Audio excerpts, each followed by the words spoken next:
থাম্বনেইলটো চাই তোমালোকে হয়তো গমে পাইছা আজি আমি এই ভিডিঅ'টোত কি আলোচনা কৰিবলৈ গৈ আছোঁ। তো পলম নকৰি আমি ভিডিঅ'টো আৰম্ভ কৰোঁ। তো অনুশীলনী 8.4 যিটো 5 নম্বৰৰ কুৱেশ্যনকেইটা দিয়া আছে দেখুওৱা যে বুলি বা প্ৰমাণ কৰা যে বুলি যিকেইটা দিয়া আছে সেইকেইটাৰ প্ৰথম কুৱেশ্যনটো আমি কৰিবলৈ লৈছোঁ। cosec theta minus cot theta whole square equal to 1 minus cos theta by 1 plus cos থিটা দেখুৱাব লাগে। তো এনেকুৱা ধৰণৰ কুৱেশ্যনবিলাক সমাধান কৰিবলৈ তোমালোকে কেইটামান অভেদ জানিব লাগিব। ত্ৰিকোণমিতিৰ কেইটামান অভেদ দিয়া আছে, ইয়াতে মই তোমালোকক লিখি দিছোঁ। ইয়াতে ভিডিঅ'টো প'ষ্ট কৰি তোমালোকে অভেদকেইটা লিখি ল'ব পাৰা আৰু এইকেইটা মুখস্থ কৰি ল'বা। এইকেইটা অভেদ ইউজ কৰি আমি গোটেই অনুশীলনী 8.4 কুৱেশ্যনসমূহ চল্ভ কৰিম। তো এইকেইটা তোমালোকে লিখি লোৱা আৰু নেক্সট আমি কুৱেশ্যনটো আৰম্ভ কৰোঁ। এই লেফ্ট হেণ্ড চাইডটো আমি লৈ ল'ম LHS কি দিয়া আছে cosec theta minus cot theta whole square. তো যিকোনো কুৱেশ্যন কৰাৰ কাৰণে একদম সহজ মেথডটো হ'ল আমি এই ত্ৰিকোণমিতিৰ অনুপাতবিলাক যিটো cosec cot এনেকুৱা ধৰণৰ যদি থাকে সেইটো আমি পাৰালৈকে সাইন আৰু কচলৈকে নিব চেষ্টা কৰিব লাগে। এতিয়া cosec মানে কি হয় 1/sin লিখিব পাৰি। তো cosec থিটা ইকুৱেল টু 1/sin থিটা, গতিকে cosec থিটা ঠাইত আমি 1/sin থিটা লিখি দিলোঁ মাইনাছ cot থিটা মানে কি cot থিটা মানে হয় cos থিটা বাই sin থিটা। যদি অভেদকেইটা তোমালোকৰ মুখস্থ থাকে ডাইৰেক্ট কুৱেশ্যনটো চাই গম পাবা এইটো ইয়াৰ ঠাইত আমি কি বহুৱাম। তাৰপিছত এই স্কুৱেৰৰ ভিতৰত ব্ৰেকেটৰ ভিতৰত এইখিনি কি আছে ভগ্নাংশ দুটা দেখা পাইছোঁ, এই ভগ্নাংশ দুটা বিয়োগ কৰি লওঁ। 1/sin থিটা cos থিটা মানে cos থিটা বাই sin থিটা। এতিয়া sin থিটা তলত একে আছে, গতিকে এটা পাতি লওঁ, ওপৰত আমি যি আছে তাকে পাতি ল'ব পাৰিম 1 মাইনাছ cos থিটা আৰু গোটেইখিনিৰ ওপৰত কি আছে স্কুৱেৰ আছে। নেক্সট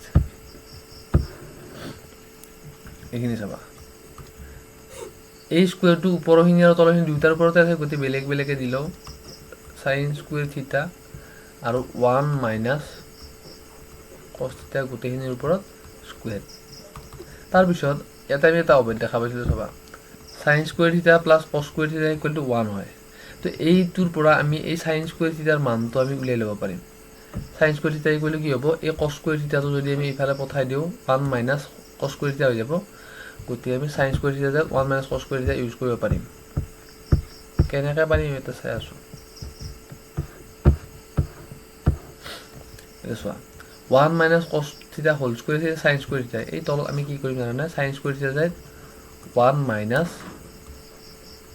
cos স্কুৱেৰ থিটা বহাই দিম। আকৌ ওপৰত কি আছে ওপৰত যি আছে তাকে থাকিব দিয়া cos থিটা হোল স্কুৱেৰ। তাৰ নেক্সট লাইনটো কি কৰিম তলত কি আছে 1 মাইনাছ cos স্কুৱেৰ থিটা, 1টোৰ ঠাইত 1 ইকুৱেল টু 1 স্কুৱেৰ লিখিব পাৰি নে নোৱাৰি? 1 ইকুৱেল 1 স্কুৱেৰ লিখিব পাৰি, গতিকে 1ৰ ঠাইত আমি 1 স্কুৱেৰ মাইনাছ cos স্কুৱেৰ থিটা এনেকৈ ভাবিব পাৰোঁ। আৰু ওপৰখিনি যি আছে 1 minus cos theta whole square equal to তলত কি হ'ব a square minus b square সূত্ৰটোত পৰি গ'ল। গতিকে এইটো অভেদ কি আছিল বীজগণিতৰ অভেদ a square minus b square equal two কি হয় a plus b into a minus b লিখিব পাৰি। গতিকে a মানে হ'ল ইয়াতে 1, b মানে হ'ল cos থিটা, গতিকে a minus b a plus b হ'লে বা a plus b a minus b হ'লে 1 প্লাছ cos থিটা ইনটু 1 মাইনাছ cos থিটা। আৰু ওপৰত কি আছে 1 মাইনাছ cos হোল স্কুৱেৰ আছে নে মানে এইটো দুবাৰ আছে, গতিকে এইটো দুবাৰ লিখিব পাৰি 1 মাইনাছ cos থিটা ইনটু 1 মাইনাছ cos থিটা। তাৰপিছত ওপৰত হ'লে চাওঁ একে একে যদি কিবা আছে কাটি দিব পাৰি 1 মাইনাছ cos থিটা 1 মাইনাছ cos থিটা কেঞ্চেল, গতিকে ৰুল কি 1 মাইনাছ cos থিটা বাই 1 প্লাছ cos থিটা। এইখিনি আছিল RHSত দেখুৱাব লগা, গতিকে ইকুৱেলটো আমি কি দিম RHS বুলি দি দিম। এইটো চল্ভ হৈ গ'ল, ঠিক আছে। গতিকে একে নিচিনাকৈ আমি নেক্সট কুৱেশ্যন নম্বৰ 2টো কৰি আছোঁ।